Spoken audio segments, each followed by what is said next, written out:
of Want Leverage Communications, and I'm back for another episode of PR Patter, my semi-weekly show on public relations and thought leadership and marketing. I'm so glad you're here, and um, I would like to encourage you to visit my website if you like what you see at wantleverage.com. I am so delighted to welcome my special guest today, Stacy Thal. Hi, Stacy. Hey. um, Stacy is the founder of Brand Brands Better. I just love that. It says exactly what you do. She's a senior brand and creative strategist with 20 plus years of experience and helps investors, founders, and marketing leaders sharpen positioning, clarify messaging, and build differentiated brands that drive growth. Stacy's background is so impressive and it spans agency, consulting, and in house leadership at Google, Walmart, and Yahoo. Wow. Along with work for dozens of startups and growth stage companies. So great to see you, Stacy, again. Oh, So fantastic to glad you're see here you. with me. Yeah. You and I talk a lot about, defining a brand's point of view, its perspective in a crowded market. And I wanted to ask you, why is this so important? Well, hashtag capitalism, right? I think the interesting twist that's happening today, though, is that there's such a glut, right?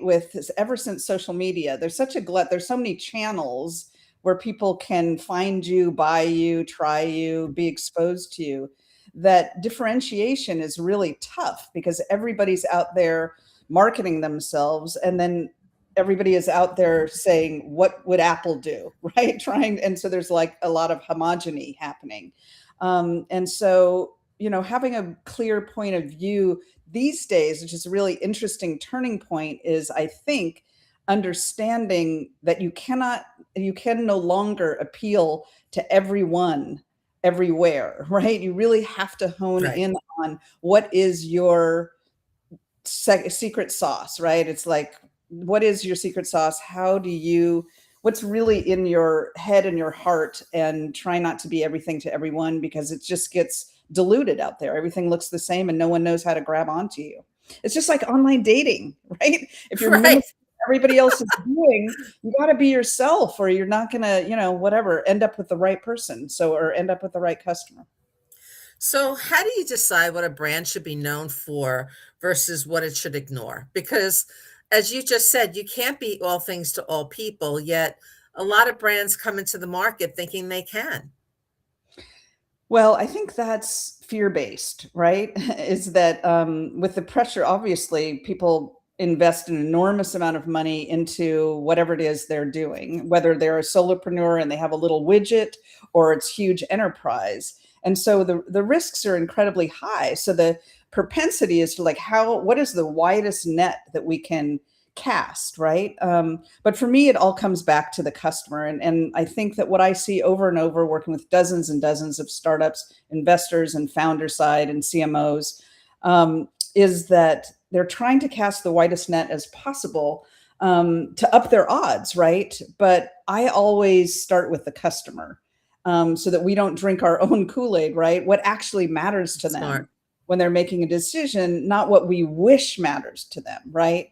That's the critical distinction for me. And yeah, when the company generally delivers where competitors can't, that's where you start getting a wedge in there, right? There's an uncomfortable truth around that most companies try to be known for too many things because internally everything feels important to them and they fear not being everything to Right. everyone, but customers don't buy that way, right? They're looking for a clear reason to choose you. So with my customers, I try to, do the tough stuff of editing, cutting hard, because clarity is what makes you credible. And being known for one thing isn't limiting. It's what makes you understandable and memorable and valuable. I couldn't agree more. I mean, do you have an example of an accepted truth about an audience that you or a business customer challenged? Yeah, yeah. One big one that I see is more information builds trust, right? Like so inundate people, answer all the questions, learn, click on learn more, right? I saw the opposite true at I won't name names, but let's say a connected fitness company that's well known that shall remain nameless. But the assumption was like more instruction, more education, more guidance. And what customers actually want is to be listened to and not preached at, right?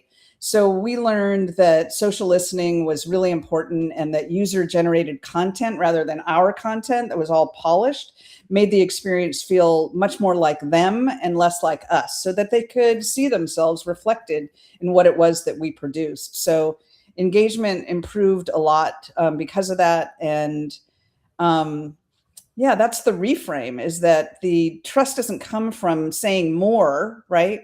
It often comes from reflecting with customer, reflecting the customer back to themselves, right? It's like when you're lying, like when your kid breaks curfew and they tell you the long story about it, like it gets less and less credible over time. So So you kind of have to get out of your own way. yeah, yeah, Yeah. yeah, I think so. But that's really hard for people to do because there's so much at stake, right? I mean, that's why experts like me come in to try to bring some perspective. It's their baby, right? It's their work baby. It's Sure. their business baby, and they're so close to it. It's hard to have that perspective and that objectivity that you need. So I wanted to talk about thought leadership today, obviously, and wanted to ask you what makes perspective genuinely original versus well packaged. Yeah. Yeah, I mean, gosh, it depends on the person, right? I mean, it really is about a gut check around that. Original perspective usually starts with an uncomfortable truth about the customer or the category, right? It doesn't not like controversy for controversy's sake, but when people have the courage, right? The courage to say what others aren't saying, that usually rings true. When you speak from the heart, it speaks to the heart. And so something like in our space, we're overcomplicating this or we're solving the wrong problem. To have the courage, have the bravery to do that. Most content is just well packaged, right? It sounds good, but it doesn't change anything. A And real it could be overly slick also. yeah, It a real doesn't point of sound view. like the person. Right. A real point of view comes from being close to the customer, right? And it's just like, again, like online dating or any other conversation. If you sit down and you're having dinner with somebody and you just hold forth about how fantastic you are, I'm not having a second date. I'm not looking to put another dinner on the calendar. So being willing to say, plainly what's true, it may ruffle a few feathers and it may turn off a few people, but it will really resonate with those with whom it resonates. It will really stick in that way. So, how do you avoid producing content and instead create real thought leadership? Yeah, I know. Content, content, content is king, queen, and everything in between, right? Um, but again, back to the glut, there's so much eyewash out there. So you really have to be focused. What I try to do for myself and for my customers is use four different modes because not all thought leadership does the same job, right? So I like to talk about and encourage my customers to talk about, my clients to talk about uncomfortable truths. That's what's actually going on Oh, beneath the wow. surface, Yeah. like I just Yeah. said. To think about reframing, right? Flipping a common assumption into something that's actually more useful. Um, Field notes, like, or case studies, to tell the truth, like you just did, right? Like what kind of situation scenario were you going down one path, you discovered you were going down the wrong path and pivoted, right? What are you seeing that really works with real teams? What are you seeing that really works with your customers? And then having a brand point of view is reacting what's happening in the market. with a clear stance. I think that I imagine that you run into this too, is that what people are looking to do is to get into the flow of what everybody else is saying, rather than really carving out and doing the Yeah. internal work to carve out their unique point of view. So most brands skip that and jump straight to content calendars, right? And start filling that. But thought leadership, and I think you'd agree, really starts with what you believe about your customer and your category. Content isn't just how you distribute that belief, right? It really is getting down to the core of it. And if there's no real point of view underneath, it's just noise with better formatting, right? Well, yeah, and people can tell. I mean, I think one of the main things that you want to achieve is authenticity in Yeah, your content, right?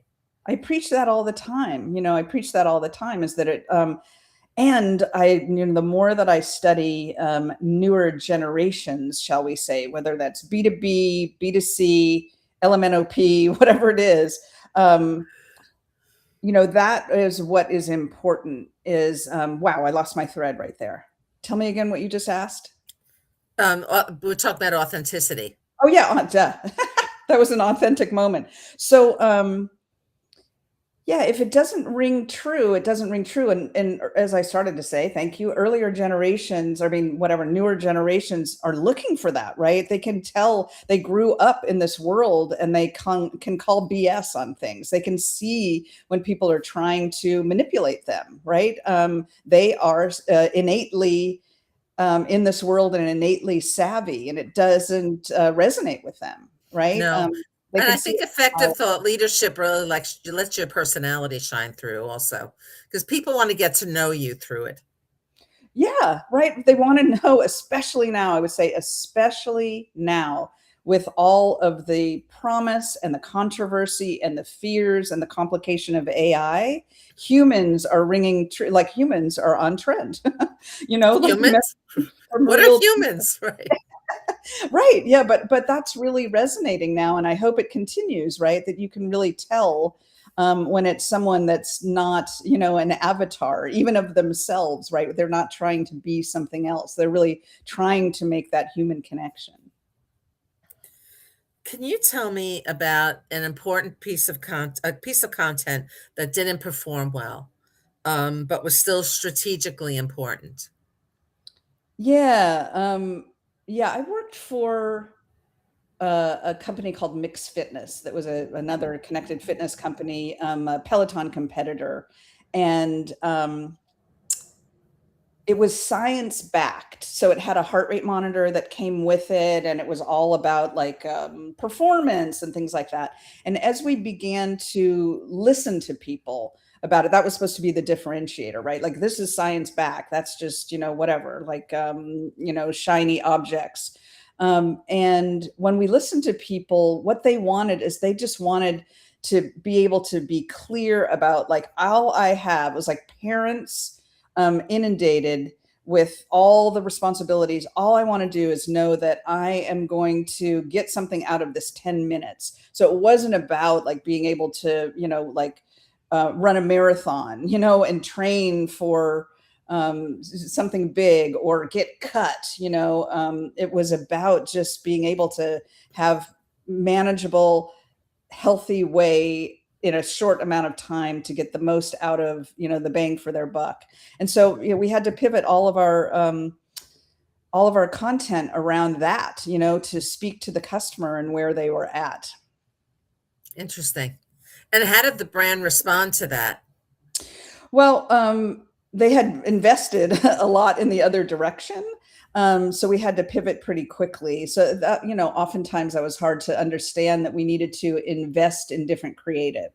So they did in time, and really carved out a niche for themselves in the market gratefully, and changing their come on to customers as this science backed bit of hardware into the messaging for the 99% of people who weren't looking to, wear a crop top at a nightclub. They were just trying to stay, healthy in small increments.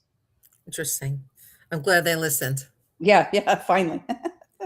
Sorry, next. Stacey, what's your approach to turning internal expertise into externally credible thought leadership? Yeah.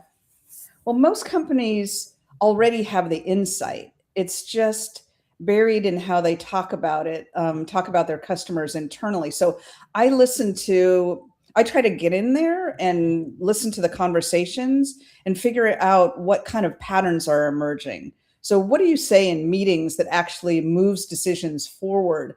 And then again, I would say that we shape clear internal narratives into external stories in those four modes again, like tell the truth, reframe, be willing to to share case studies, whether or not they had great outcomes, and then to carve out a clear point of view that's focused and all about your customer. So credibility comes from specificity and lived experience, not polish, right? That's what everybody's looking for, or volume, right? The goal is making internal understanding of your customers visible and useful, to the outside world, not to continue to reflect, here I am, this is what we do, this is who we are, love us, right? Again, not sexy, Not. not sexy. How do you decide whether a leader's voice should be personal, corporate, or kind of both? I mean, I Yeah. have my own opinion about that, but Yeah. yeah. Well, back to authenticity, right? I think back to authenticity, and some people are corporate, right? And some people are personal, and that can feel vulnerable. Right. Um, I used to have a boss who I would always say she slept in a suit because yeah, and that's fine, and she that was appeals. so corporate all the time. So I was like, Hey, listen, you know this, Julie, that consistency is key, and knocking down the barriers to making those connections through storytelling is really important. And if the barrier is, I don't want to share too much personal, that's fine. I'm more corporate, or vice versa, right? I want to eschew the corporate thing and be more personal, but maybe not all their stakeholders are on board for that. I think what it comes down to is where the customer places trust, right? Maybe a more buttoned up sense gives them a sense of comfort, confidence, right? Or and control. confidence. Yeah. But early on, trust is usually starts with the founder and their proximity to the problem, and their passion and conviction. So if you can, I don't know, exude that, telegraph that, all the better. And as the company grows, the brand has to carry that trust more consistently, and maybe divide and conquer that between other people in the company. So the best setup, I think, is both. But authenticity can't be beat, because otherwise, like we said, people can see that coming from a mile away, right? Yeah, definitely.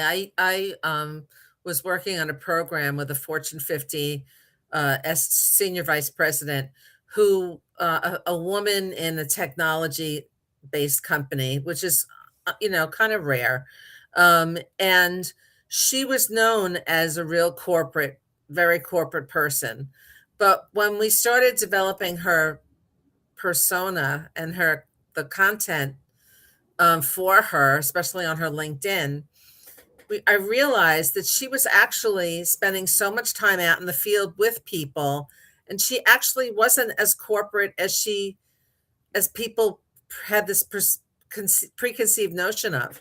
And Hmm. so we started really showing her in different situations, wearing jeans and a t-shirt and really getting her hands dirty and, participating in programs with her team. It really changed outcomes, and it changed the perception of her, and it really started creating a lot of engagement and traction. Yeah. Yeah. I mean, this is what's interesting. This is what's fascinating for me about following your journey, and it's part of mine as well, is that it's not, when you work with folks at that level, which we both do, it's not therapy, but it's not therapy, right? You need to dig in there, and those kinds of insights are incredibly valuable. But lots of times on their own, people don't get that, right? Yeah. They're not willing to spend the time. They feel like they don't have the time to spend. and they can't get there on their own, but that's where, again, just a little bit of objectivity can lend you a great new perspective that really, moves the needle. So, just to close things out today, how should brand strategy and thought leadership reinforce each other rather than operate separately? Yeah, well, they are one, right? Any thought leadership is meant to exemplify and communicate the brand, right? So, but brand strategy defines how you serve the customer, right? And where you uniquely win if you can carve that out. And again, that comes from, I think, authenticity and a gut check around, again, not being everything to everyone, really understanding where you can pull that authenticity through so that you get um, deeper loyalty, over time, rather than a scatter shot, whatever, shotgun approach where you try to cast the widest net. So thought leadership is how you prove that, right? How you prove how you serve the customer and how you can uniquely win consistently. Yeah, having a cultural point of view about things that you Yeah. feel strongly about can really help. And lots of companies are skipping the foundational brand work that helps them move faster. That's where I do a lot of my work. But when you don't align internally on a mission and your vision and your values and what you actually stand for, everything downstream gets a lot harder. So that's why that line sticks. That I didn't make it up, but I heard it again recently. Is that brand and, when it comes to thought leadership around that brand isn't a luxury, it's a valuation multiplier. And so to exemplify that is really important, right? And when strategy and thought leadership are working together, you build trust faster, making better decisions and show up as a company that knows exactly what it's doing and who it's doing it for, which I think is always, the most important, that gets lost as you, whatever, believe the hype, about yourself Right. internally. You really need some of that external point of view or perspective.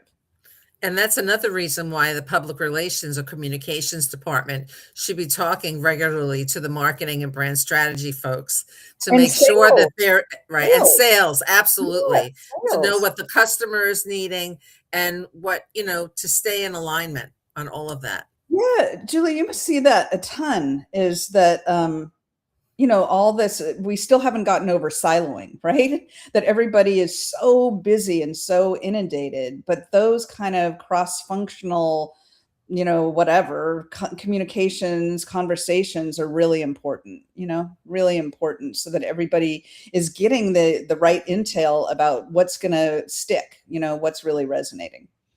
Stacey, I love when we get to talk. It's so much fun. It gets the wheels are already spinning in my head, which is Yeah. a wonderful feeling. How can people get in touch with you? Well, gratefully, I have my brand new website here, brandsbetter.com. You can get a hold of me there. And I'd love to hear from folks and would love to hear from them on LinkedIn as well, and how they felt about what we had to say today. And your content on LinkedIn is so excellent. They should follow you on LinkedIn too. Thanks, pal. I appreciate the plug. Okay. Everyone else, I'll see you next time on PR Patter and visit my website at wantleverage.com. Thanks for joining.